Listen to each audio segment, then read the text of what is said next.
Okay, we'll call the meeting to order. This is the Genoa Township Board of Zoning Appeals. It is August 26, 2025, and it is 7 p.m. We are meeting at the Genoa Township Hall, which is at 5111 South Old 3C Highway, Westerville, Ohio, 43082. We have three agenda items tonight. BZA case 2025-07, which is an area variance for 5323 Hoover Gate Lane. A BZA case 2025-08, which is a conditional use for 6676 Walnut Valley Drive. And BZA case 2025-09, also an area variance at 6485 Braymore Drive. Staff present is Paul Benson and Rafiq Udig in the back. And we have called the meeting to order at 7 p.m. and I will call the roll. Ms. Yu? Here. Mr. Phillips? Here. Mr. Wilcoxon? Here. Mr. Campanella? I am here. Ms. Guest? And Mr. Halloran? Here.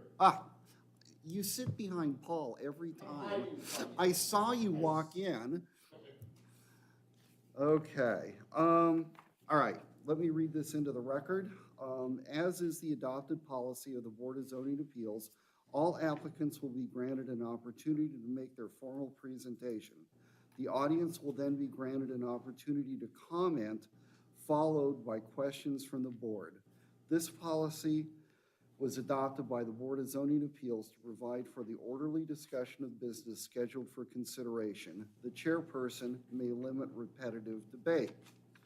The first item is the review and consideration of the meeting minutes from our prior meeting held on July 22nd, 2025. And I'll give you a moment to look those over and then entertain a motion to approve.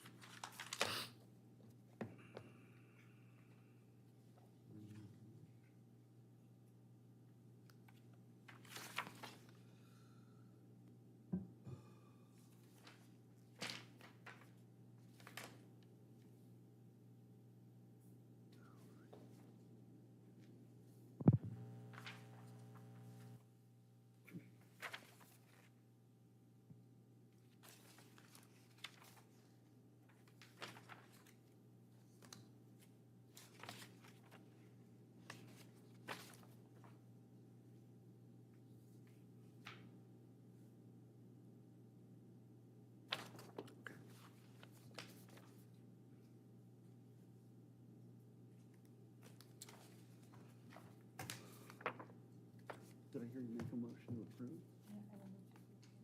Oh, Ms. Yu makes a motion to approve. Second. Second by Mr. Phillips.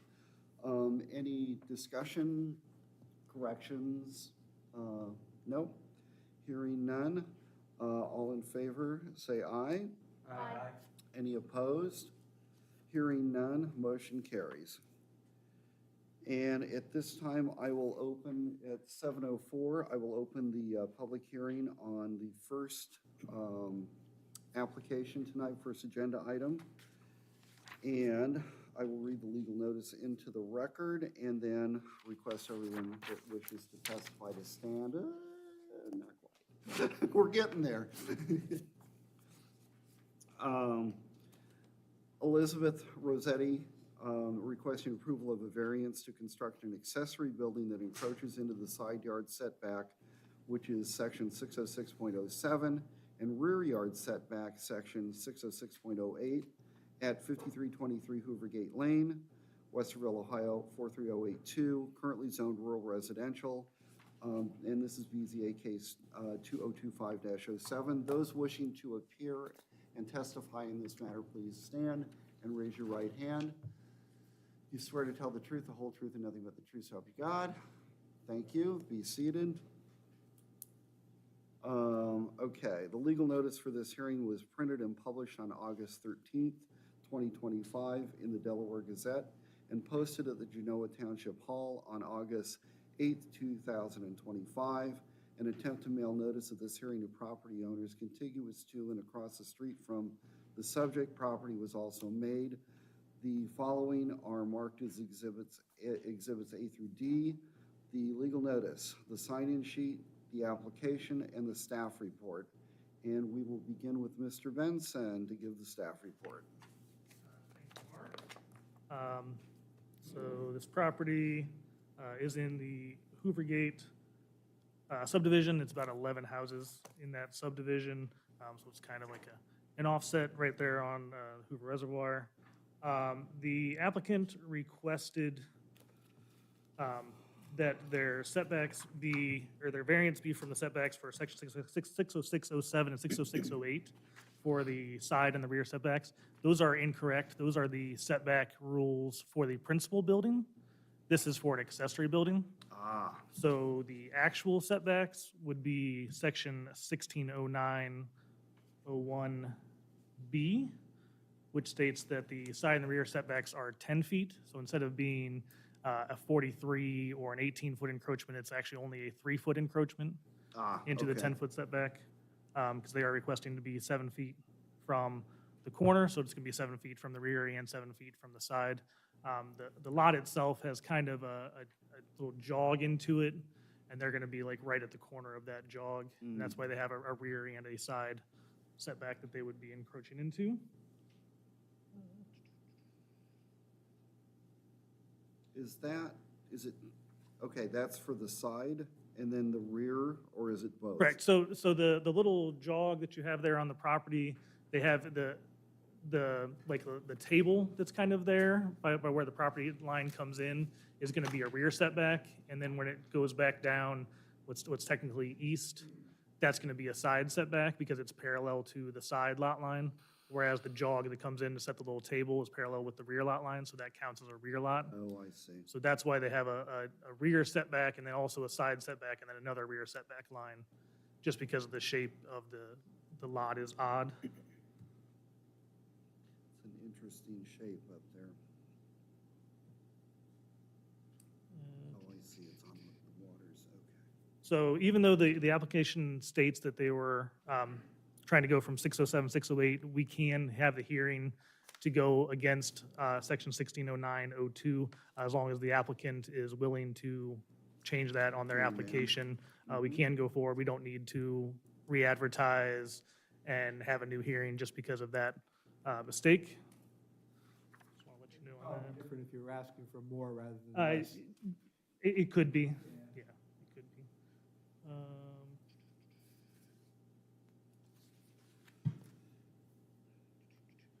So the variance application does not show anything as far as the building itself. So just wanted to make the applicant aware that they will have to fit all of the guidelines of the height of the building, the lot coverage. None of that is shown on the site plan.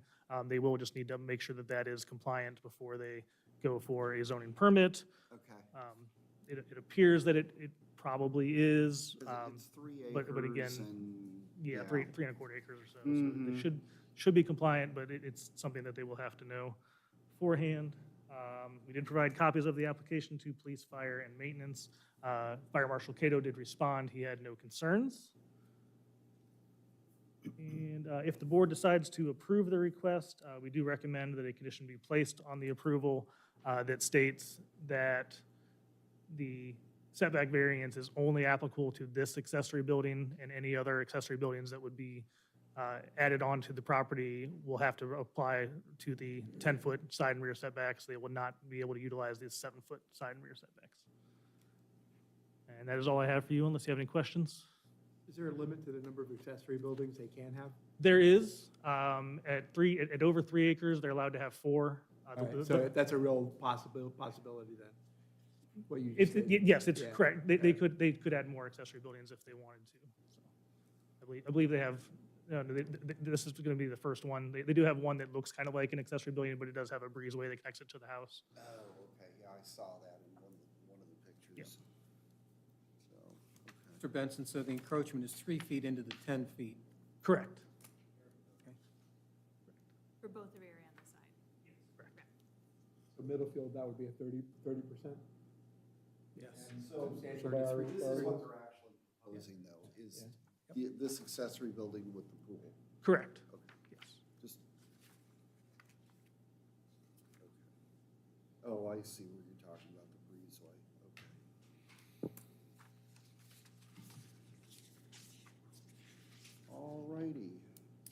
there's any other questions from the board. Let's hear from the applicant. You can either sit next to Paul, or you can stand at the podium, whatever is, and make sure that microphone's on, please. Thank you. Hello. Oh, and introduce yourself, please. My name is Kevin Stewart. I am the lead designer with Landscape Management Group, and I am here representing our client, Elizabeth Rossetti, in the request for the variance. I'd like to apologize for jumping the gun earlier, just trying to You respect know what? everyone's time. That's okay. Thank you. It's a time saver. I'd like to thank the board for taking the time to review our project here today. We've come to you requesting the reduction in the rear and side yard setback as was laid out by our staff notes. I had initially applied trying to abide by what I believe to be the more strict of the rules, but having reviewed the memo that was provided ahead of this meeting, I would like to request that our application instead referred to that section 1609.02. As such, we are requesting that rear and side yard setback be reduced to 7 feet for this accessory structure specifically, understanding that any future accessory structures for my client will need to abide by the 10-foot as defined in the zoning resolution.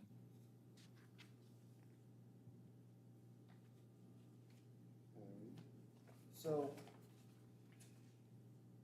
it looks like you've got is it a lap pool that's inside the fenced area, is that?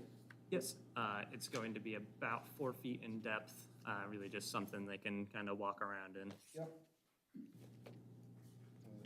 My understanding is the main reason that it's positioned largely to the right rather than more to the left was to prevent unobstructed views from the other buildings, right? Yes, sir. Yeah, that makes sense. Any questions for the applicant, anybody? It's the last time we'll let you have dinner before you come here. Okay, let's just get, if there's any members of the public that would like to speak regarding the application, now's the time. Sir, you were sworn in, if you'd like to come to the podium. And please, name and address.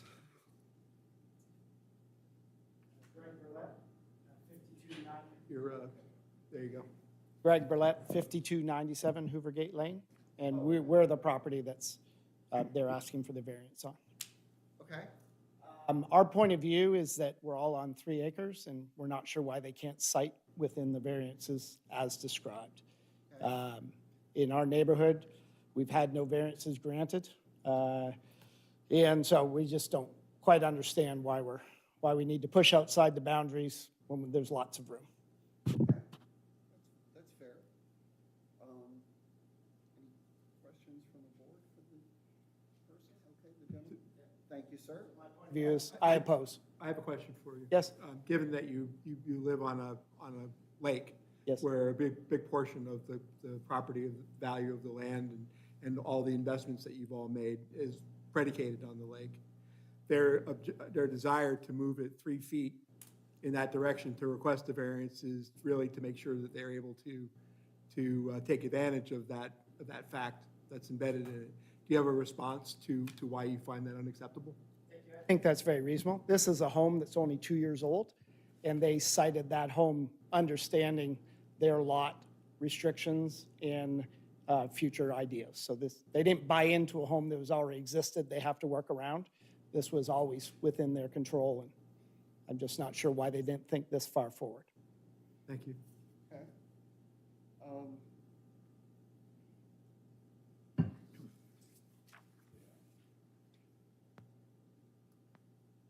Okay, anyone else? Thank you, sir. Thank you. Sorry, Mark, I also wanted to note, Go ahead. when I sent the memo out, we had not received any public comment by the phone. On last Friday, Township Administrator Wise did receive a phone call from another resident of Hoover Gate, not the one that spoke. They stated they also were not in favor of the application. They felt that the location of the accessory building was going to make the neighborhood look a little crowded, Ah, and they also were not in favor. is there an HOA in there? So that I cannot speak on. By all means. So I'm trying to be respectful here, but they do have an HOA, and we have run it through them prior to coming to you, as well as, You have taken it to the HOA? yes, Okay, and they said, we have their approval. okay.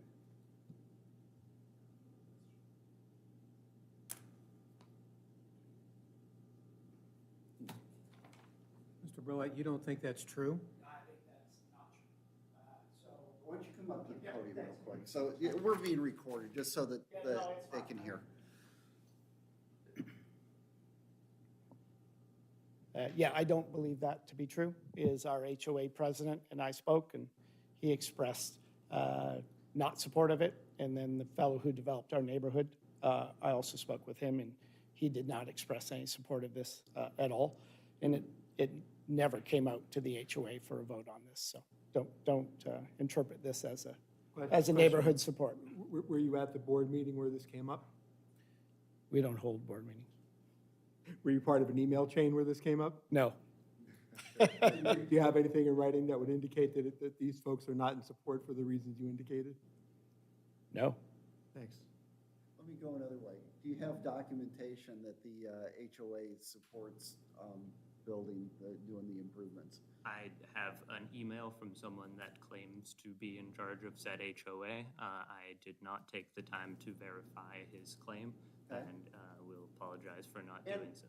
Just so, since you're here and you're both here, approval by the HOA really, while it's a consideration, does not really mean we won't approve or deny an application, okay? It's just, it's another factor that we can take into consideration. It's not dispositive. Right. And, you know, it sounds as though it's a small community, 11 homes, is that correct? Correct. Okay. Are all the lots, is it built out? It's completely So there's built never out, going to be yeah. more than 11? Okay. Okay. Mr. Stewart, I guess I'd have a question for you. Is there a reason why it couldn't be moved 3 feet? That doesn't seem unreasonable to me, that it's going to obstruct a view so materially to move this 3 feet one direction or the other. In all honesty, because we had initially applied to the other section under the impression that the total yard setbacks were applicable, we were under the understanding that we were going to have to move it closer to 50 feet rather than 3. If we are correct in this meeting today that the 1609.02 is the applicable setback for the accessory structure that would be located on this lot, it would not be so out of line to have the structure moved. But we have already gone through approval with septic, and the further we move from where it is currently located, the more we obstruct their planned septic zones in case of any future failures or any future Where, need. can we go back to the plot plan on the? I was going right there with you. Yeah, and where is the septic located? Oh, right there on the side, okay. And then if So I- actually, if you were to move 3 feet away from the lot line, you would actually be moving farther away from the septic, correct? Yes, however, the planned replacement zone, if any damage is to occur to one of those 3 existing zones, Yes. is between those existing tanks and the house, which is in the direction we would be moving this project towards. So the replacement zone is here? Is those 2 blue squares right of our project? Right to your right, Mark. Yep, yep. Those are the current septic tanks. The replacement zone is just above that between the tanks and the house and runs along the length, yep, go in that direction. So moving these structures in this direction would obstruct these? If we were to bring it towards the house, it would obstruct those. If we move it closer, You wouldn't necessarily have to move it towards the house. You could move it in this direction, correct? yes. Without, the issue here is line of sight, right?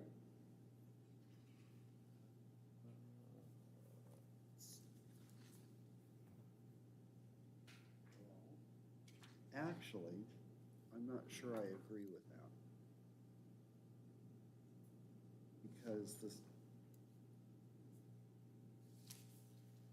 I don't know how material 3 feet is.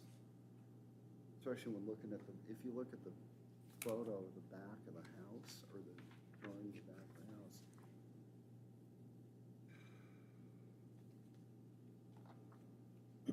Wait, are we talking 3 feet over or 3 feet closer? I was thinking over. I think we're talking To basically do 10 by 10 setbacks, this way. to not need the variance, correct? Yeah. That way. Yeah, that's what I was thinking. Okay, Yeah. that's what I thought. So, see, and this comes,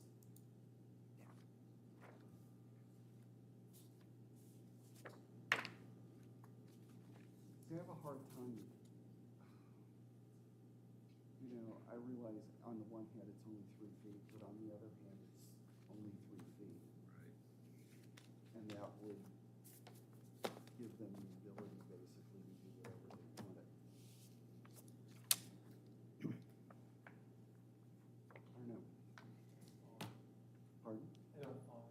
Well, on the one hand, you know, you're allowing them to build 3 feet into the easement, or you ask them to move it 3 feet. So it's, I mean, it's not, to me, it's not material either way. I would agree. The impression I get is that they thought that they were in a larger violation. Right, yeah, And they didn't- exactly, didn't but consider now we're down other- to other- 3 feet. other And ideas I because just that. wonder if, I guess I'm thinking out loud, I just wonder if it doesn't make sense to look at that, at moving it 3 feet off where you don't need a variance, and then accomplishing the same thing. I don't know, does it, I mean, I'm open to suggestion here. So I will add in one of the issues with moving towards the yard, that 3 feet. If you take a look at the plan there, is trying to preserve not just the views out of the house, but the procession coming out from their rear porch down through the project. And Is this slide in in your deck to be projected? This one of the house? It's all, you can't turn that, can you? Oh. it's the button below that page button. All right, so it looks to me like the goal in placing this building here was to make sure that even this window here was not obstructed potentially by this building, so that all the windows would not have any structures in front of them. Part of the goal. Yeah. The primary goal, though, is certainly to maintain that kind of linear procession from their rear door out to that lake, kind Sure, of yeah. giving you that straight shot. If we move it over, we're going to have to shift the entire pathway throughout the project.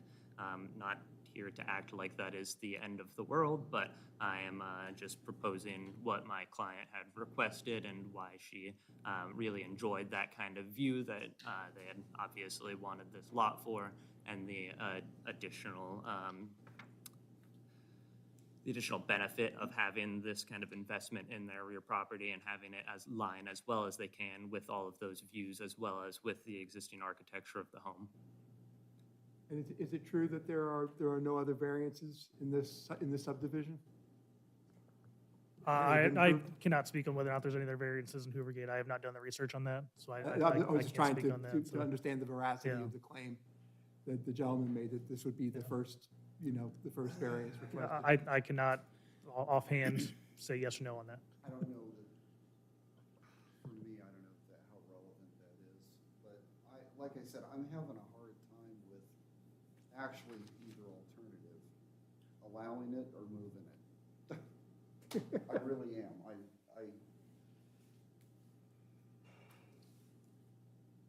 because I don't think, and I'm thinking out loud here, I guess we've got, was there anybody else besides that's in the room that wants to speak on this application? Okay, hearing none, I guess we're in discussion now. Because I just think, for me, the easiest thing in the world would be just to move it 3 feet. To me, now I'm not the architect, I'm not the homeowner, I'm not the you know, I'm just looking at it, you know, because 3 feet, if you look at the pictures of the back of the residence, I don't think that moving it or altering it really makes a huge difference in the scheme of things. And that's just one. So the only thing I would suggest that we consider is that the septic options are usually driven by soil type. Sure. And soil composition, and it may be that there are no other options if Well- they were to encroach on those backup areas. And where they- a lot of times we get applications that they're moving a structure, a wall, a patio, a deck because of the location of the septic, that you can't do anything Yeah. about. But in this case, I think there's multiple alternatives where we may or may not even need a variance, and that's just, like I said, that's just my opinion. I don't know, and I'm only one guy here, so. Do we know what is to the right of the house, facing the house from the lake? Over here. Can we see like a Oh, can we, aerial can you photo? put the overhead up? Yeah, that's what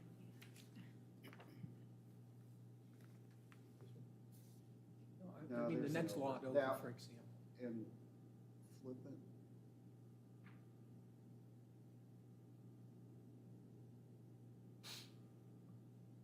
So it would be. Yeah, pull up the auditor's site and that'll give you a better overhead.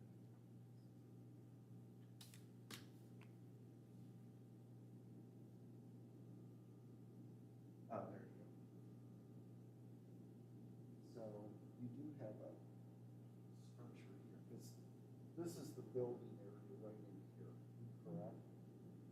And that's the lake over here. Correct. There isn't There a you go. house over there. Perfect, thank you. So they're trying to build it over here, right in this little corner, to avoid obstructing these views. I wonder if this house, does this house have a view through here? That would be less obstructed if that whole house is moved 3 feet to the left, if that's a good, but it was in compliance. The structure will also come closer to his home, this person's home here. Right.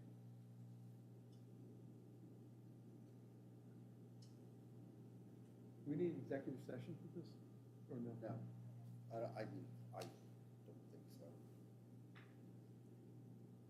My opinion would be, and this, again, I'm only one guy here, I only get one vote. So, my opinion would be that maybe you want to reconsider the application, and if you're more than welcome to come back next month, with the same thing and say, well, we looked at this and this and this. And maybe, or maybe you don't need one. That would be my suggestion if I was sitting in your seat, but I'm not, I'm sitting over here. So, that would be, because I frankly, I don't know what you do. Well, you have new information tonight that you probably Right. didn't have beforehand. You I think didn't that's have this information until you came in here. I important that you assume. wait. Just last week when I received the memo, I did review it a little ahead of time, but Oh, at that point, I that's figured fair. we'd be at the meeting. That's fair, I mean. But in this hypothetical, had you known it was 10 feet instead of 25 and 50, we might not even be here, you know? Difference. Yes. So, So the question is, do they want to withdraw and then decide Well, whether they want to resubmit, or? we can continue it, we can vote on it, or we can, yes, those are the two alternatives. I would propose we vote on it if it's Okay. up to me.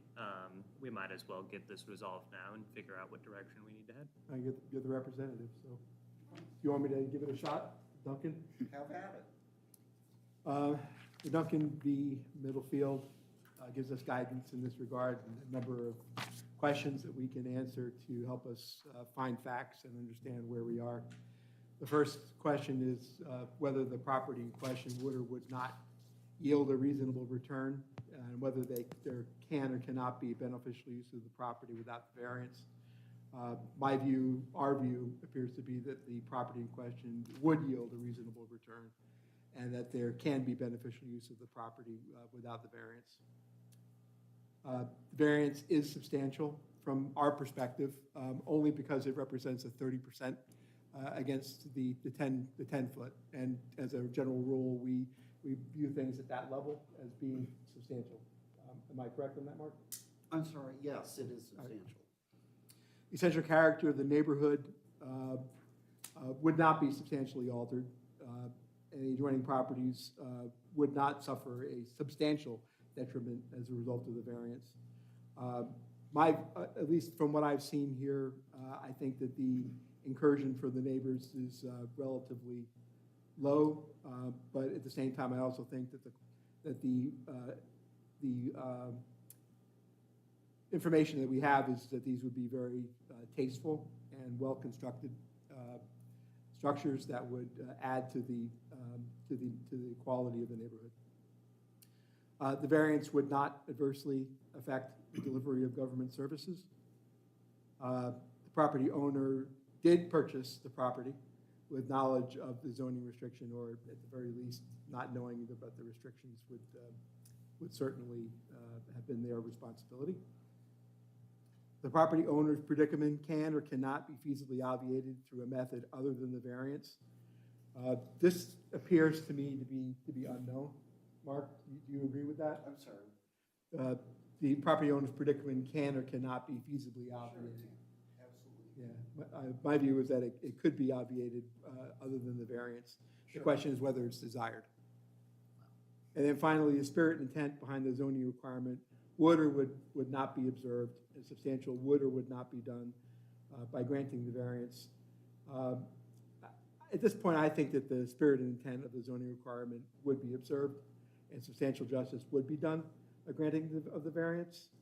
However, we're talking, relatively small numbers of actual feet here and not large numbers. Next. Okay. Discussion? I guess I would take exception to a couple of those. It's difficult, I understand that. I do think that with point C, the essential character of the neighborhood would not be substantially altered, and adjoining properties, I believe, would suffer a substantial detriment. I realize it's only 3 feet, but building closer to the neighbor's property than necessary really isn't necessary. We agree that if they can move it 3 I feet. intend to agree with that. Obstruct other property owners' views. Again, I realize minimally, but nevertheless, it doesn't need It's to going to take place. change it regardless, It is. regardless of 3 feet or not. Right. And I think the spirit and the intent behind the zoning requirement would not be observed. I think that there's a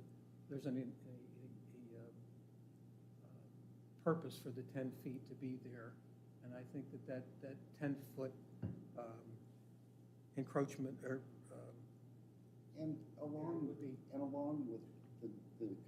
compliance with the neighborhood, I'm troubled that we don't have documentation that the HOA is in favor of it, not in favor of it. We have 2 different opinions, statements. And like I said, it's not the criteria, but it's a consideration. And I don't like to make a decision based on whether or not the HOA approves it, but I like to hear what they have to say. and I agree. And Mr. Stewart, you indicated that you have an email. I'd like to see the email. That would certainly weigh in my opinion one way or the other.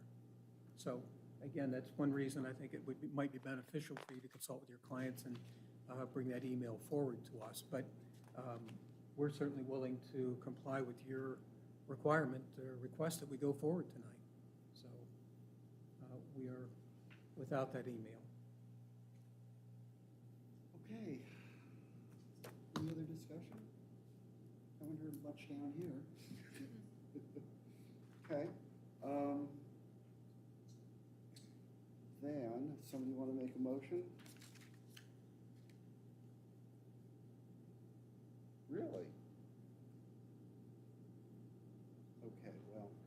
somebody needs to make a motion, so because we need to make a decision, so. Mr. Campanella, do you want to make? I'll give it a motion? shot. Yeah, please.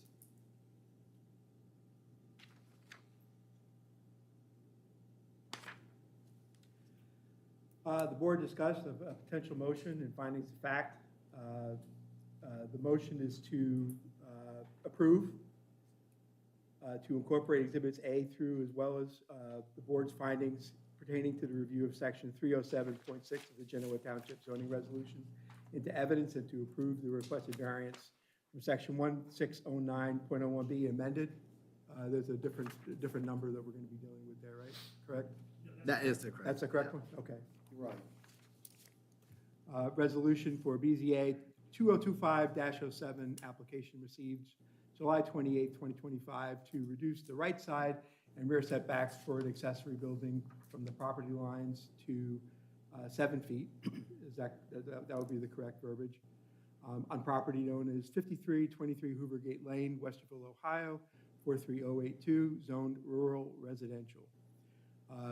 This motion is based on the following findings of fact pursuant to the section 1609.01B of the Genoa Township Resolution, that such variance or modification will not be contrary to public interest because I have to provide this perspective? Yes.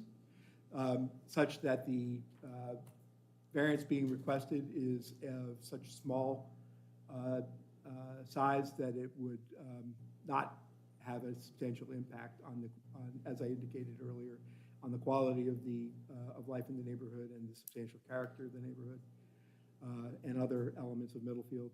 That owing to special conditions, the literal enforcement of the zoning resolution will result in unnecessary hardship because of the significant investment that the property owner has made and wishes to enjoy these additions as the homeowner in this particular subdivision.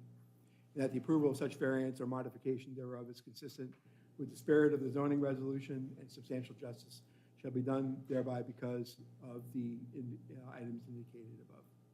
Approval to subject variance is subject to the owner's agreement to the following conditions. I don't think we put any conditions. That it only applies to this accessory. That it only applies to this particular element. That all required permit zoning or otherwise would be obtained. Pursuant to 307.11 of the Genoa Township zoning resolutions, the approved variance shall lapse, expire, or null be void if required zoning permits are not obtained within 1 year of motion of this approval. Extensions to this variance may be requested pursuant to section 307.11A and B of the Genoa Township zoning resolution as may be amended. The Board of Zoning Appeals does grant the Genoa Township inspector authority to extend this variance. What would we say? Yes? Yeah. Yes. Yes, at the deadlines established within 307.11A of the Genoa Township resolution as be amended. Is there a second? I'll second. Mr. Phillips seconds. Okay. Discussion? No? Then I guess we'll just call the roll. Mr. Chairman, I just wanted to say that I understand your concerns about it's just 3 feet or it's just 3 feet. The reason I brought this forward is because I feel that the applicant wants a vote, and I think they deserve the opportunity to get the vote. Well, since we're this deep into discussion, I'm just going to say this, is that, since you know what, I think I'm just going to call the vote. Okay, Mr. Campanella, Yes? Mr. Phillips, No. Mr. Wilcoxen, No. Ms. Yu, Yes. chair votes no. And, let's see, the motion has failed. So, thank you, sir. Time today. Okay, and that concludes this hearing at 7:40 PM. And we will move on to the next case in just a moment here.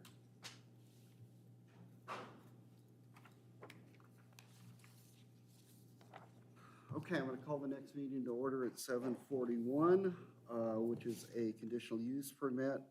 All those wishing to appear on this matter, please stand and raise your right hand. Look at that, Mr. Benson. There's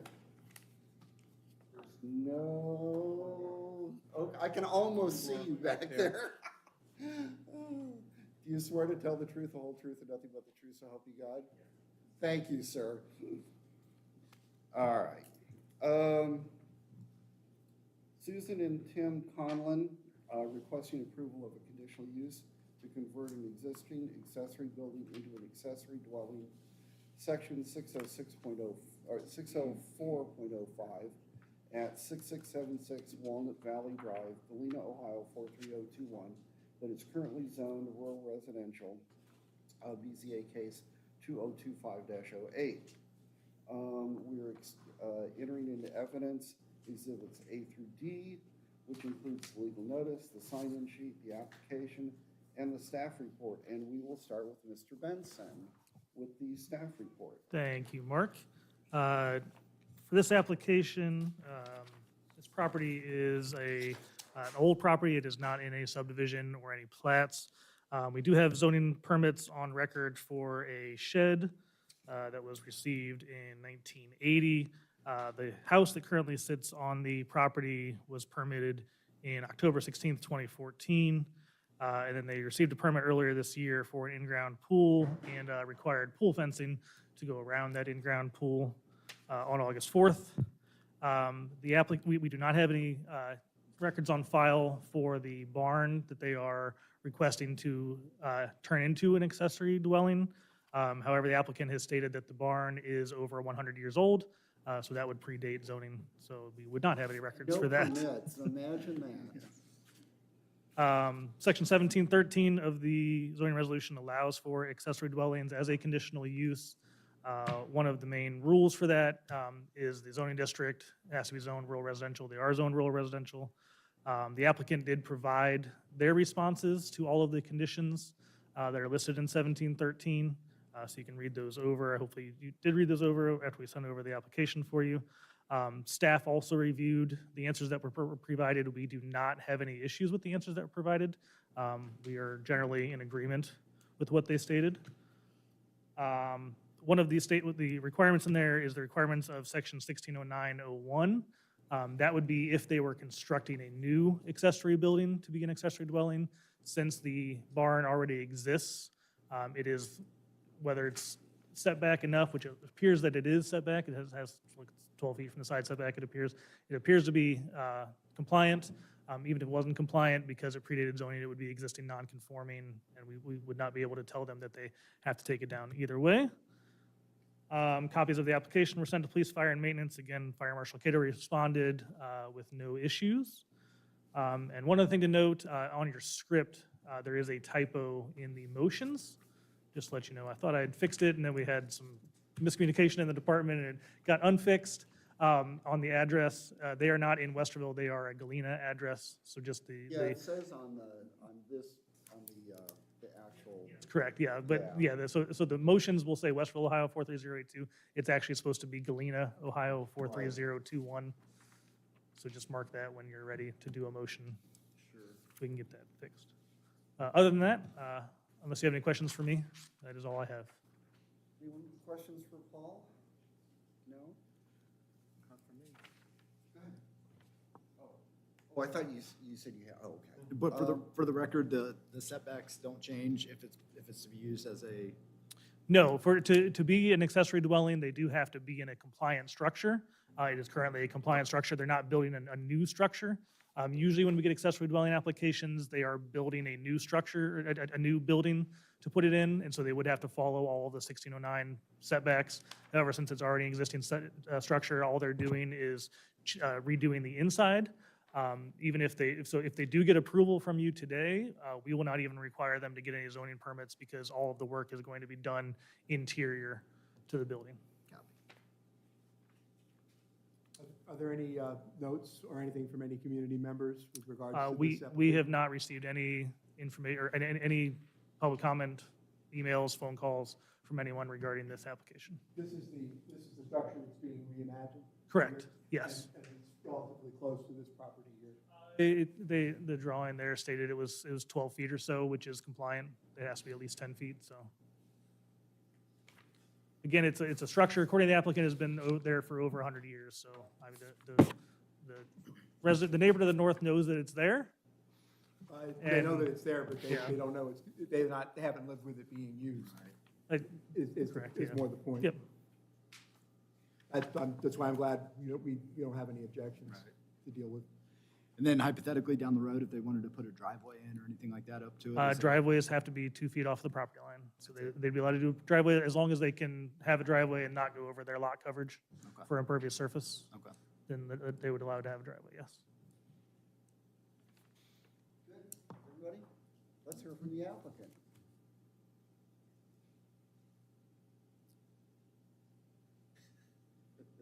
You can either sit or stand, whatever's most comfortable. Introduce yourself, please, sir. Yeah, my name's Tim Conlon. On behalf of my wife and Susan and I, appreciate you guys taking the time to look at this.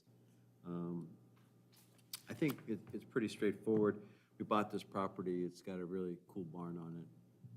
The inside structure is actually in pretty good shape. I've had a couple people look at it. There is a cement pad in it that I think was put in by previous owners. So the barn is in pretty decent shape. We really can't use it for anything. Heat in the, in the winter time. So to be able just to use the space, we want to condition it.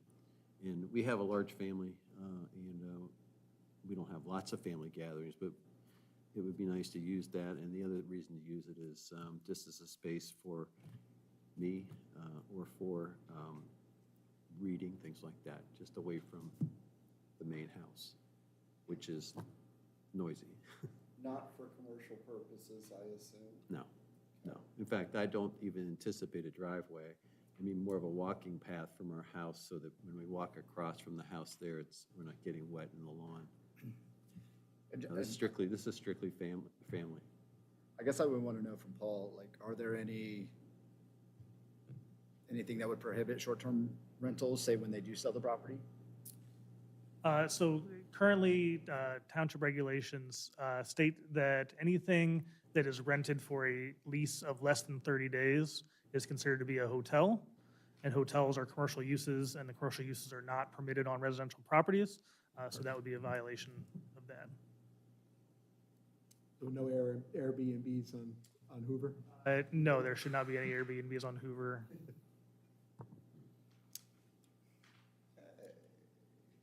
Okay. Anything else for the applicant? No? Okay, don't go away. Any public comment? Any members of the public that wish to comment on this application? Okay. Hearing none. Then, I guess we need to go into analysis of the conditional use permit. Yep. Oh, Teresa. Okay, I might need some help on these. Yeah, we don't get many of these.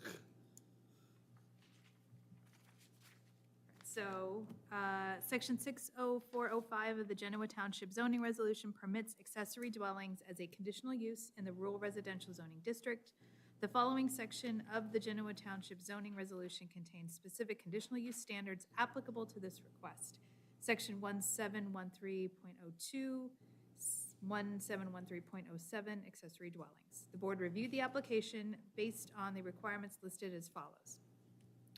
Section 1713.02, accessory dwellings shall only be established on lots that are 1 acre or greater in size. And that is true, right?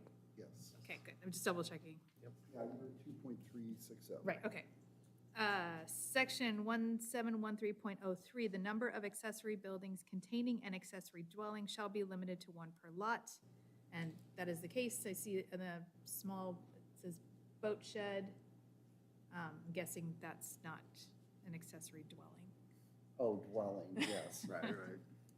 Got it. So, true. Section 1713.04, only 1 accessory dwelling shall be permitted within an accessory building. And that is true. There's only 1 in this. Section 1713.05, an accessory dwelling may comprise up to 100% of an accessory building. I actually haven't looked And I at the plans, but it's, it certainly appears to be, certainly most of it. Is that the Yeah. plan, though, to essentially turn the whole thing into? Yeah, I think the only Really, it's only. picture I only see is half of the- this, The yeah. 1/3 of it has to be done. The rest of it, we're leaving the way it is. Oh, okay. Okay. So it's just the So- the north side, and that's would be built inside the barn, actually. Right, okay.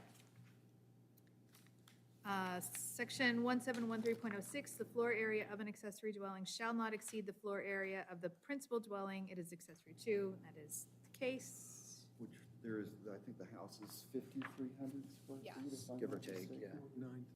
49, okay. That was close. Moving on. Just one more. Section 1, And the barn is 1395. Right. Section 171307, accessory buildings containing an accessory dwelling shall comply with all provisions established in section 1609, as well as all other standards applicable to the zoning district in which it is located. In instances of conflict, the provisions within this section shall prevail. I don't think that's an issue, but okay. I don't think so Yeah. either. No, actually, I think it's a good repurpose of this 100+ year-old building, which I'm going to now editorialize, so go ahead and ignore me. I find it ironic that we have a resident that is repurposing a 100+-year-old building, barn, and over here at McNamara, we're in the process of getting bids to remove the 100+-year-old barn that we, when we were on the Parks Board, saved. So, nevertheless, the plan is nice. It looks like it's going to be usable, good usable space, not for commercial purposes.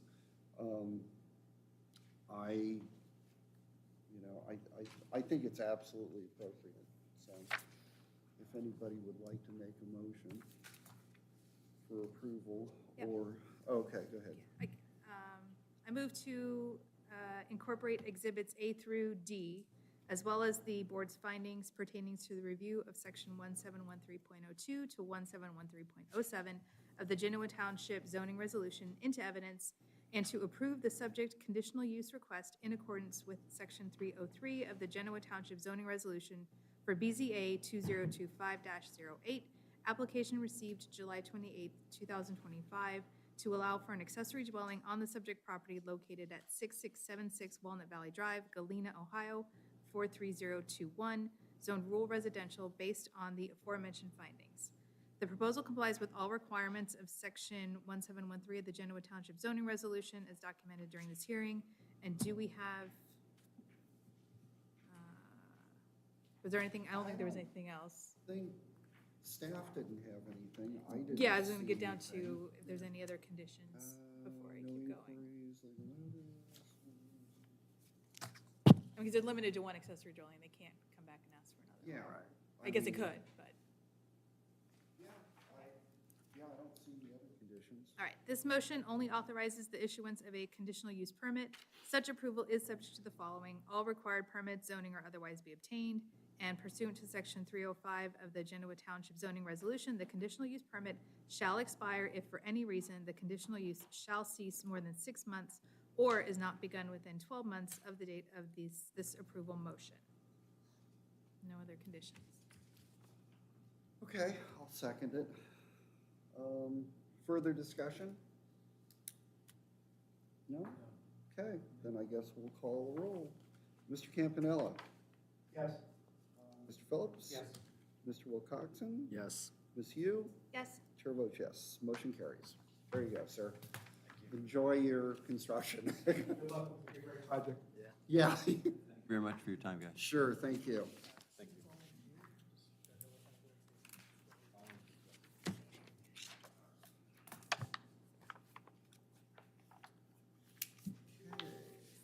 So, and that concludes this hearing at 7:55. Moving on to our third application, which is an area variance. Call to order at 7:56.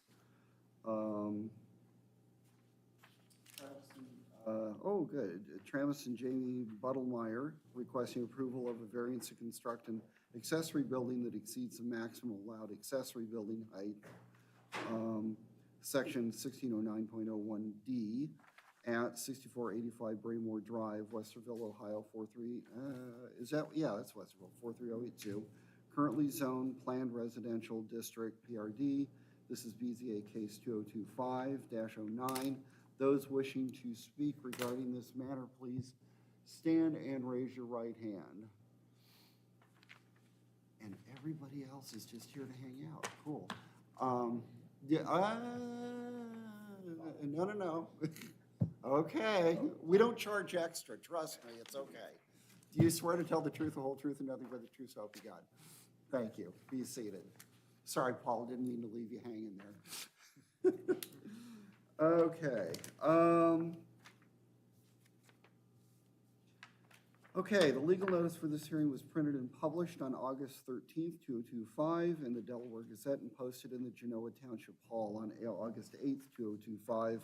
An attempt to mail notice of this hearing to property owners contiguous to and across the street from the subject property was also made. The following are marked as exhibits A through D: the legal notice, the sign-in sheet, the application, and the staff report. And we will begin with Mr. Benson to present the staff report. Thank you, Mark. So this lot was created, it's a little bit of a longer story. When Mansard Estates was created, there was one large remnant lot at the very front of the development. That lot was then subsequently subdivided in 2007 into 4 individual lots. They all are zoned PRD. However, I believe they are not, they're part of Mansard, and so they're subject to the Mansard Estates final development plan, but I believe they were all constructed outside of when the rest of Mansard was all developed. A permit was applied for the house in March 21st of 2024. That permit was subsequently revised, and the permit was approved on January 15th, 2025 for the residence that is being constructed now or might be finished now. An application was received on June 16th of 2025 for the accessory building.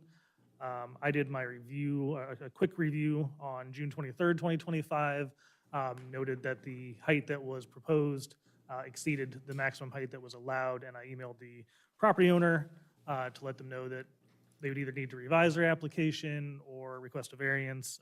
Obviously, they chose to go the variance route. That's why they're here this evening.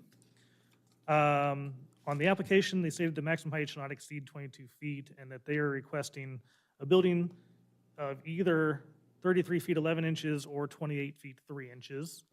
The applicant did list the 2 separate heights. They have since revised that.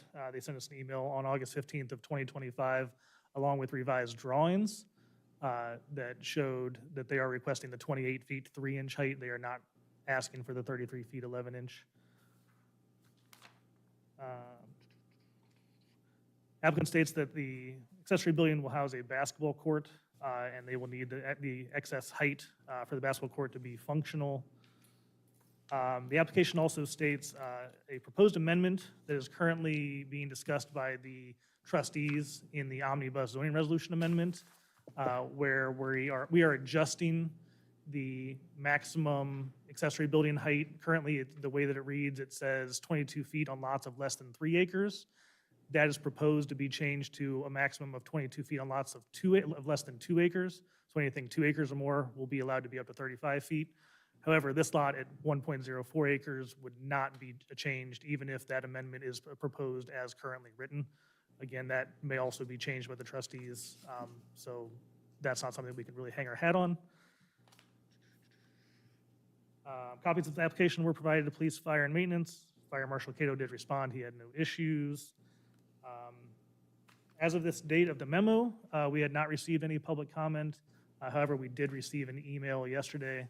I did provide that to all of you, and you also have printed out copies of that email. That email is from the neighbor directly to the west. And for the public that's listening today, basically the email states that they are not fully against the accessory building, but one of the issues they have is that this lot is the most prominent lot in the neighborhood because it's directly at the beginning of the neighborhood. And they would request that if it is approved, that maybe we do a condition to state that they must screen the accessory building from both Braymore Drive and also from their neighboring property. Staff says you could do a condition for that. We do recommend trying to put some specifics in there if you can for how much screening would have to be in there. It is a little bit difficult for the zoning department to be able to enforce those if it's just general. So if you could try to be as specific as possible, if you I do don't know choose what to that make looks that like. as, We've done it as, not very often, correct, but so. it's, yeah. Yep, and also, if the board does choose to approve, again, staff would recommend noting that this approval is only for that accessory building, that any other accessory building that they would apply for would still be subject to the 22-foot maximum building height. You know if this neighborhood is subject to a homeowners association? So Mansard Estates is, I am not sure whether or not this lot, well, the 4 lots that were subdivided from that one large lot is part of the zone, the HOA. That's a question for the applicant. I'm not sure on that. So. Let's hear from the applicant. Oh, and you didn't want to get sworn in. Go ahead and introduce yourself if you don't mind. My name is Travis Belmar. Microphone. There you go. There we There go. you go. Yeah, you're good. That's better. First and foremost, thank you, everybody, for your time. My name is Travis Bodemeyer, and I represent a basketball family. So my daughters both love the game of basketball, and I coached the oldest one, and it just kind of is a passion in our family. It's our opportunity to kind of spend time together, and that was the vision for us when we purchased the lot. Opportunity to take your phones, put them away, technology, put it away. And so it is a meaningful project to our family. And when we bought the lot, that was always the vision. And so our first order of business was to get the new home designed and take care of that. And then this became kind of like the phase 2. And so we went to a builder who had built basketball barns before in Orange Township. We did not realize that there was a height restriction. So our objective when we went to the builder was we want to have something close enough to a half court that will that we can afford, and make this building look appealing to the neighborhood, make it look like our new home. So it's going to have the board and batten finish with the white and black trim. Obviously, we just want it to look nice because it's, as our neighbors to the west did mention, it's the first house you see when you pull into Mansard Estates. So when you're making that big of an investment, you want it to look nice. So I mean, those are our main goals and objectives. When you look up, height restrictions of a basketball court, 20 to 25 feet high is what you're going to see. So I mean, that with the peak of the roof and everything else, I think that, and our builder is here, he can explain it better.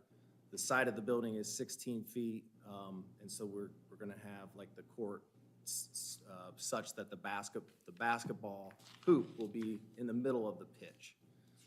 So it's really, the height is more for us a functional thing more than anything.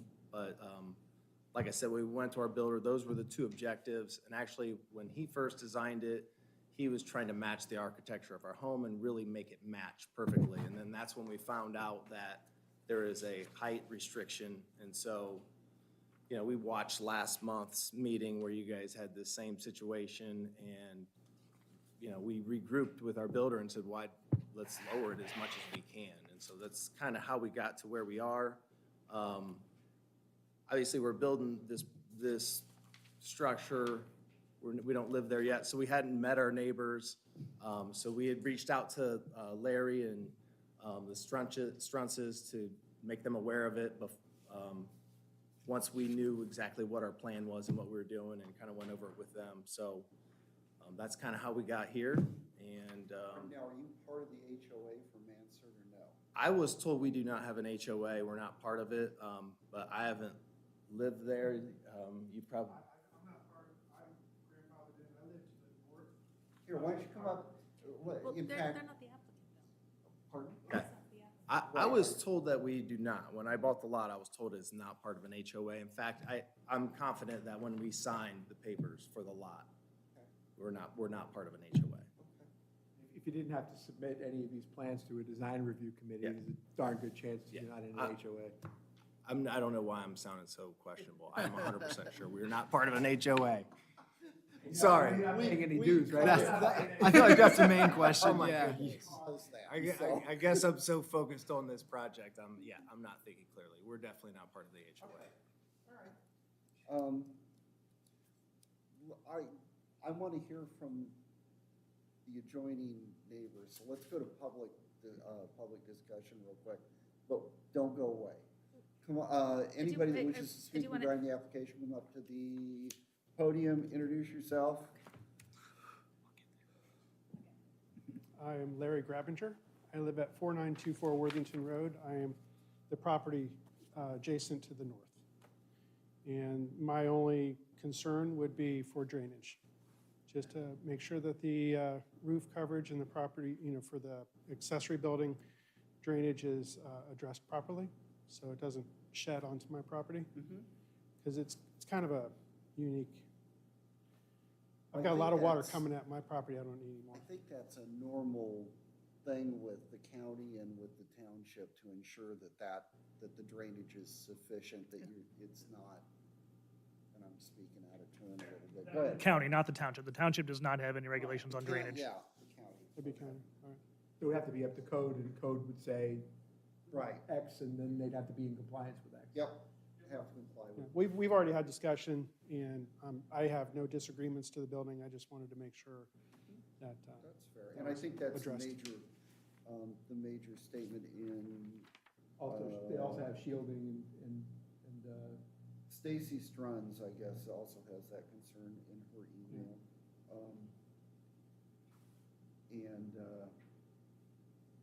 Okay, screening, landscaping, okay. that's all. Thank you. Fair enough, thank you. the applicant a question. Absolutely. So basketball is the reason, period. 22 feet, no good, right? There's no way you could do it at 22 feet? That is what I'm told, yes. I mean, have you explored whether it would fit within the 22 feet, or? Come on down. I don't think, now, did you take the? I guess I did. Okay, see? Do you swear to tell the truth, the whole truth, and nothing but the truth, so help you God? I do. Name and address? Evan Bishop, actually lives 6236 Wilson Court, Lewis Center. Business is Plain City. Oh, are you the contractor? Ah, okay. So, just in terms of well, I could talk on the drainage too. Quite frankly, I was just up at Soil and Water. Anytime we do an Sure. application, we have to submit a Soil and Water review, and we can't even submit for a building permit until Soil and Water has reviewed. So we're already in plan of tying into the house, which then ties into the main storm structure. So we're not impeding north or west property lines. When it comes to the building, unfortunately, any townships that we're working in, pitch roofs are the main thing. It's a residential structure. To actually accomplish a half-court basketball court and trying to accomplish 20 feet, we'd be looking at a flat roof. I'm sorry. A flat roof, in terms of a 1, 2, 12 roof pitch to actually try to maintain the average shot and these girls are pretty darn good, is what I hear from national basketball players. But because of the orientation of this, technically the main hoop is actually at 16. So we've dropped it significantly, potential of clanking balls off the ceiling already, pitching back, so when a shooter is shooting, the arc of the ball is hitting at that 20 to 21 feet. Now, this is designed for a non-NBA court, it's a high school court size, so trying to maintain that sight line. And the main reason is doing this dual gable frontage is we wanted to bookend the house. If you saw the front of the house, they actually have much higher pitches, 12-12 roof pitches, and a double gable. Far right side of the house has that same architectural design, so we wanted to pull that on this side to give a bookend on the other side, so that's why the double gable set up. But also, we needed that width to get the internal vault up so we can allow for that shot line. So technically on the three-point line, if you think about it, is the dead center of that building. So when these girls are shooting, we can get that arc perfect and So be it able to clear. basically grew to accommodate the pitch of the roof. Yeah, it was really the pitch of the roof. And that's where the 38 ended up being is I think we were designing this thing as a 912 roof pitch to get that center girth even higher. Yeah, I mean, I build a lot in Delaware County and Union County. Normally that 35-foot is fairly common. So we've never really had that situation. And the original look at it on Genoa Township, and quite frankly, that was on me. I did not see that height requirement was contingent on acreage size.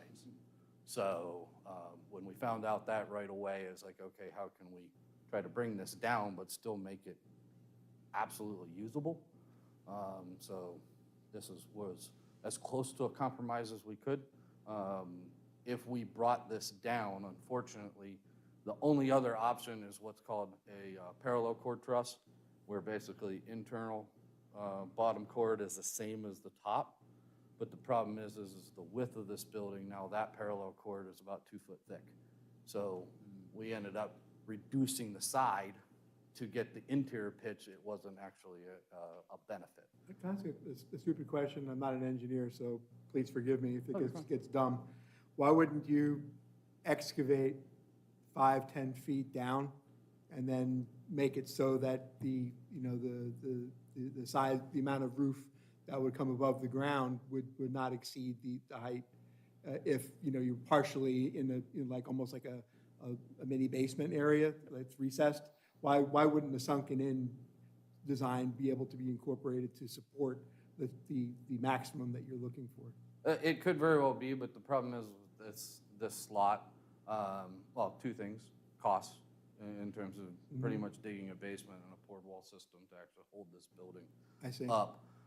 But also, if we would say drop this 6 foot on the side, we would be actually pitching that water back. The drive would actually drop down to this building.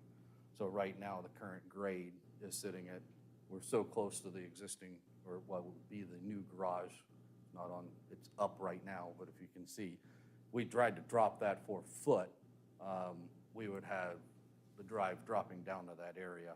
And right now, that is the highest portion of the area. So that would be very difficult in terms of getting the grade right to allow for it.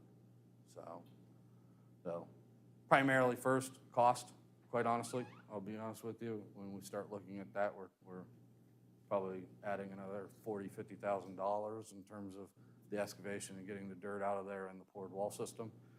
But also it comes down to how the usability of that drive. Right now, it will be very, very even. If not, we'd have to drop down and we'd have even more of a drainage issue involved with it. So. Mr. Chairman, my concern about the height. Thank you, sir. I'm sorry. Oh, that's okay. Here, hang on, let me do one little, oh, no, you're yeah. good. I do have a question. Oh, okay. Yeah. What's the top height of the house pitch? How many feet off the ground? I would have to refer Now, back. this is in comparison to what we already have at the house. Know that exact. I did not bring those plans, but I think it was just under the 35 feet. It's like 34, 33, 34-ish. So this will be, 6, 7 feet lower than the peak of our house. The house is 35. It's just under 35, yes. Right So on the this will be 6, 7 feet lower than that.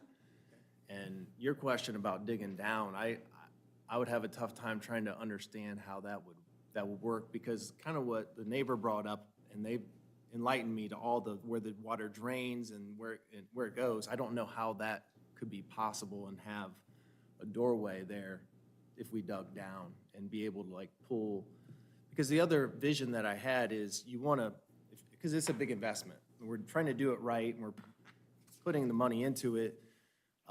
So like your last month when you had somebody do a variance for an RV, well, if we go to sell this in 15 years, you know, we want to be able to attract other buyers. And so we wanted it to be, you know, multi-use too. So if somebody does have an RV and they're looking for a place, then, you know, and so I don't think we could potentially do what you're saying as far as digging down. Well, I understanding wanting it to be Yeah. multi-use, because I was thinking of it as a gym, you know, Yeah. as a basketball court, not as an RV shelter. Yeah, I'm envisioning this as an investment. I mean, this is important for the girls and basketball and all that, but I want to raise the value of the property, and I want to be able, you know, whether it's 10, 15 years, as you know, the kids grow fast, and then it's like, well, what are we doing now? So if somebody has a boat, if somebody has an RV, if somebody loves, whether it's volleyball, basketball, whatever, I'm envisioning it as a structure that really looks like it belongs on our property. It looks appealing and tasteful, as you mentioned in the first one, and be multiple use to where it is a good investment and not just a money suck so my kids can love the game of basketball. Which is nice. I mean, I guess it doesn't change anything, but is it going to be a wood floor or concrete? So we're gonna do the sport court. Okay. I don't know if you've ever heard of that, whatever, but we'll walk in and it will look just like a, you know, basketball court. Okay. They're pretty cool. Anything else? Thank you, sir. Any? Oh, yeah, go ahead. Well, I was going to finish public discussion. Oh, go ahead, do it. Any other members of the public have any comments that they wish to make at this time? Hearing none, then we'll move on. Now, Thanks, I appreciate it. The question that I have is, given the fact that your home is the first home as you enter the neighborhood, right? You're essentially setting the tone for what people see and how people feel when they come into the neighborhood, right? So one of the things that folks going into a residential area don't expect to see is a structure that is essentially a gym, Right. right? Going in. Yeah. So that is a unique thing that people see, and it does set the tone. And there has been some emails and some concerns about aesthetics relative to shielding and, you know, trees and vegetation and whatnot. Do you have any concerns that your current design may detract from the continuity of the neighborhood, given that it is not a residence, but rather a functional, athletic structure? So when somebody pulls in and they look at this building, it's not, in my opinion, that they're gonna say, oh, that's a gym. It's gonna look just like our home as far as the board and batten look, the white and black trim. So we're gonna make it look like it belongs with our house. I mean, an extension of our home. This is a huge investment for us, and the last thing I wanna do is put a barn-looking thing or a gym-looking thing on my property. So the intent is to make it as beautiful as we can make it, and it is not to look like a gym at all. I heard you when you said that. The reason I asked is because you didn't provide color or anything else. So it looks a little bit, honestly, it looks a little bit flat on the images. And I don't think the image does it justice, and I understand that, and it was a comment that we made when we gathered with our neighbors. So I understand that concern, and it is not gonna look, it's gonna look like an extension of our home. Okay. I don't know how else to explain it, and that when we first met with Pebble Construction, that was our, we want a basketball gym, but we're investing into this property. We want it to look like an extension of our home. The reason I asked about the HOA is because typically design review has requirements that extension buildings have to look a certain way to fit in. So when I saw the drawings looked a little bit flat, I was Yeah. like, what's he putting out there? And are people coming into the neighborhood going to think it sticks out like a sore thumb? And you're Yeah. saying it's not going to? What we're saying is that it better look beautiful and we want to impress everybody when they drive into the neighborhood. I mean, the last thing we want to do is be something that everybody talks negatively about. So I get what you're saying as far as you can't see it, but I can tell you that we're paying for it and that it will look like it belongs. And I don't know how else to say it, but yeah, it's gonna look nice when it's done. Well, you're giving your testimony and you're saying that that's the case, so Yep. I take you at your word. Okay. I just would like. Can I ask a dumb question? Are you gonna move on, or are you gonna ask a question? I was not gonna ask a question, I was gonna go into discussion. But if Can you I have, ask a dumb question? well, Mark Phillips, why not? Well, you didn't have to clarify who. For the record, If Mr. there wasn't at Phillips least one has a Mark dumb making question. having a dumb Okay. question, there wouldn't be a All right. meeting. And who are you asking the dumb question of? The The applicant. applicant? I hope it's Mr. done. Bodemeyer, my question to you is, in the drawings that you submitted to us, I see a proposed residence. That house hasn't been built yet, or has it been built? It's just finished drywall, so it's In about progress. 70% of progress, the way okay. done, yes. So this isn't current because it's from the auditor's Right. website? It's probably Correct. 2024. The best way to envision where this is going to be is, I think they had it pulled up earlier. Right there, Right. if that helps you. Well, that's the drawing I'm looking at. Okay, And I guess, going to your concern, the house is going to shield a lot of It that is. building. yes, It's going to block the view, okay. you're correct, Mark. Okay, because I would agree with you, if it was out there by itself, might look No. like a bit of an eyesore for the neighborhood. Right, But it's- no, it's, Okay, And that was actually the point I was gonna make, and that wasn't a dumb question, by the way. oh, thank you. Because that was along the point I was gonna make, is that if the house is here, for example, your yes, accessory building's back correct. here. The only way you would see it is if you were exiting the neighborhood and You're that gonna if, need to be looking for it, especially coming in, correct, because it's gonna be way back off the street. yes, you're right.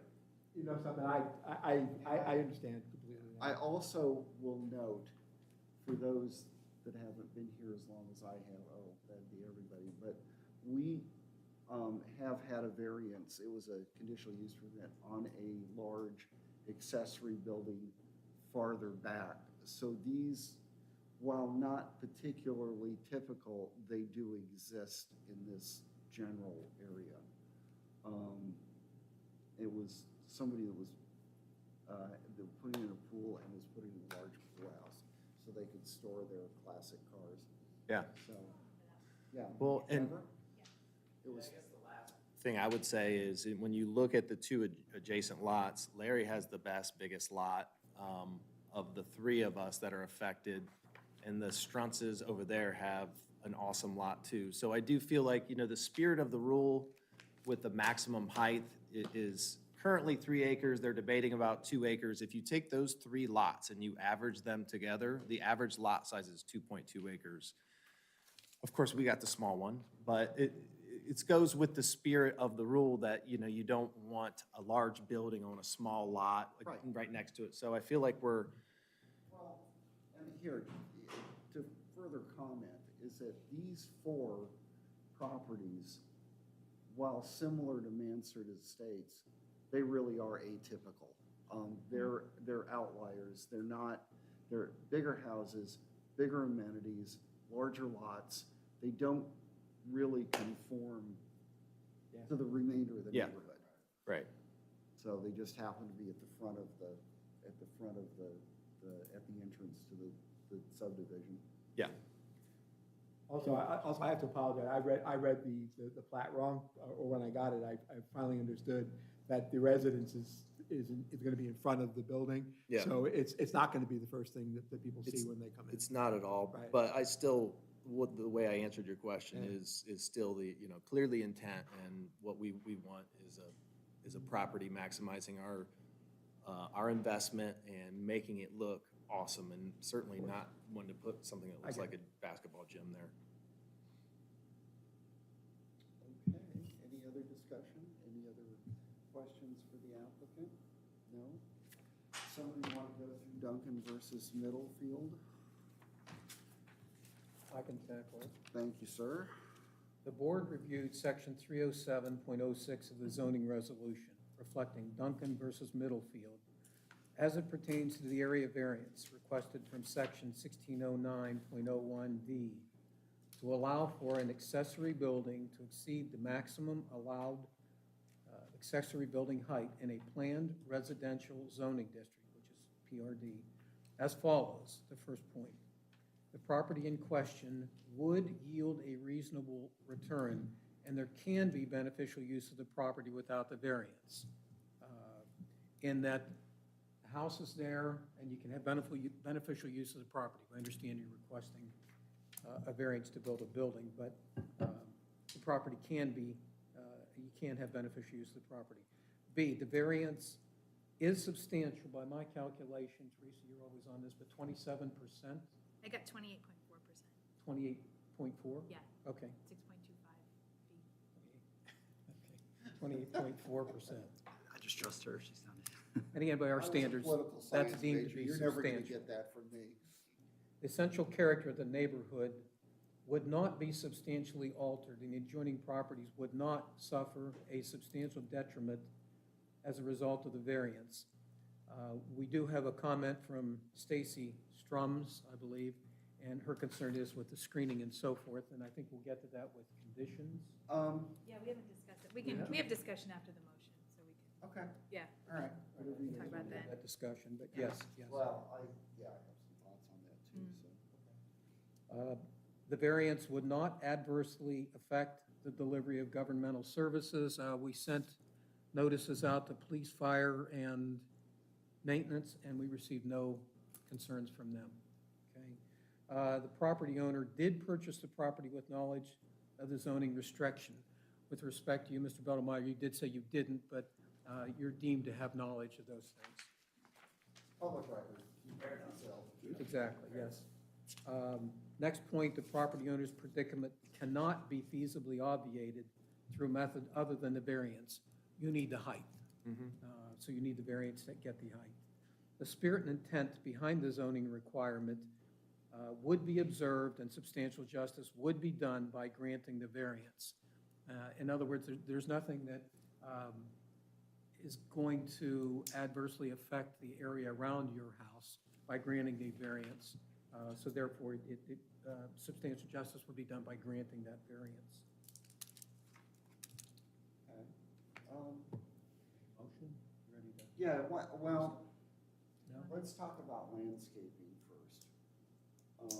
Here are my thoughts, and then you guys can do whatever you want. My thoughts is that we have done this in the past. Imposed, 6 juniper trees along the north lot line, and frankly, the way I look at it is, first of all, I'm kind of on board with the applicant in that he's making a significant investment. He's not gonna make it look, Like a pole barn. right, yeah, thank you, or an industrial building. I kind of impugn a little common sense along with some of this. Because, we've had this discussion over the years before. Who's going to enforce it? Well, you only put 5 trees in and you needed 6. And how specific do you guys want to make it? Like I said, we did that. And I don't know that anybody, and I can specifically tell you which property we did it on the last time I remember doing it. And I doubt seriously that anybody, A, if I went over to the zoning office, would remember it, and B, anybody ever enforced it. So with that knowledge, and my suspicion is that when he submitted a building plan to the county, there was some kind of a landscape plan that was included along with that. That being said, have at it. I would like to see some language included. I understand you're suggesting general rather than specific. I don't really care one way or the other about that, but I do believe to address the neighbors' concerns, I think we should. Oh, I include totally some agree with condition. addressing the neighbor's concern. How are you gonna screen 28 feet? I mean, That's the thing. then you're requiring to put in plants that they have to maintain. Well, if they don't maintain them. So It's one- unenforceable. I mean, at the crux of it, that's the thing. And, I mean, hypothetically, they could build this exact structure 6 feet lower, not screen a thing, and here we are. So, I mean, I don't think it's gonna change that much to have a little bit of screen. You know, it'd be one thing if they were having 8 cars over to host practices to shield lights from neighboring properties or something. I get the intent for screening there, but to screen the look of it, I don't think we're gonna accomplish I it. just put in 50 feet worth of evergreen screening, and it cost me $15,000. Which I don't doubt it, yeah. And they have to be maintained, and if it's a good season for rain, Sure. you can hope they don't die. It's not trivial to screen with good landscaping, so I think I think we should be specification. I don't think that we have to specify exactly how, you know? The Strunces do have a beautiful tree line right where. I if you- saw If that, you too. look, they've done a great job with their tree line and all along their property. So when you pull in, it's, Well, I think it's gonna look just like your house based on based on your testimony, so. Yeah. To me, it's just, they're basically looking at your house and not looking at a barn, so. Okay, I guess we're ready for a motion. Here we go. I move to incorporate Exhibits A through D, as well as the board's findings pertaining to the review of Section 307.06 of the Genoa Township zoning resolution into evidence, and to approve the requested variance from Section 1609.01D of the Genoa Township zoning resolution for BZA Case 2025-09, application received July 29, 2025, for an accessory building to have a building height of 28 feet 3 inches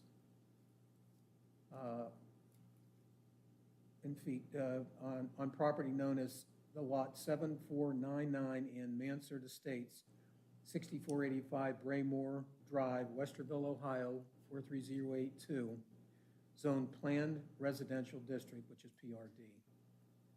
This motion is based upon the following findings of fact pursuant to Section 307.04 of the Genoa Township zoning resolution, that such variance or modification will not be contrary to the public interest because the building's intended to blend in with your house and with the neighborhood. And more importantly to me, we haven't received any adverse comments from other neighbors. Other comment? No? There are no hard objections. Right. That owing to special conditions, a literal enforcement of this zoning resolution will result in an unnecessary hardship because if we didn't grant the variance, you wouldn't have the height, as was explained by you and your builder, of the necessity of going to 28 feet 3 inches. So it would be an undue hardship to you. Number 3, the approval of such variance or modification thereof is consistent with the spirit of the zoning resolution, and substantial justice shall be done thereby, in that, for the reasons we previously stated, there are no hard objections, no objections of any kind at this point. There was a comment, but no objections. And again, it will blend in with your house and with the neighborhood. Approval of this subject variance is subject to the owner's agreement to the following conditions directed to you. All required permits, zoning or otherwise, be obtained. Number 2, pursuant to Section 307.11 of the Genoa Township zoning resolution, the approved variance shall lapse, expire, and be null and void ab initio if required zoning permits are not obtained within 1 year of the motion of approval.